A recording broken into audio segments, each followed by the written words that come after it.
Hello mga katuhog! Ako nga po pala si Sharon, ang Gen X Crocheter ng Bataan. Sa video na ito, ipapakita ko sa inyo kung paano gumawa ng I-cord gamit ang crochet hook. Simple lang pero super useful.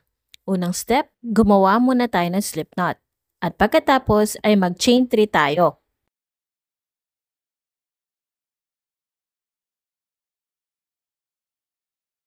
Susunod ay mag-pull up a loop tayo into each of the next 2 chains.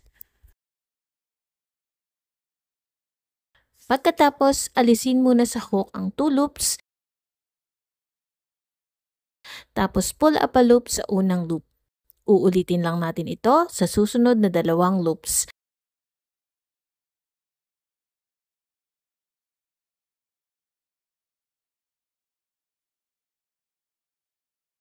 Kapag natapos ang row, aalisin ulit natin ang 2 loops tapos uulitin lang natin ulit ang proseso hanggang sa maabot mo ang haba na gusto mo. Tip mga katuhog, habang ginagawa ito, hawakan na maayos yung mga loops na inalis mo at alalayan lang ang pag-yarn over para hindi makalas ang loop sa previous row. Marami kang pwedeng paggamitan ng I-cord. Pwede sa purse twist straps, bag handles, stem ng flowers, ribbons at kung ano-ano pa. Kaya kung gusto mong matutunan ito, tara na't sabayan ako sa paggawa. Don't forget to like, share, and subscribe para updated ka sa mga bagong crochet projects.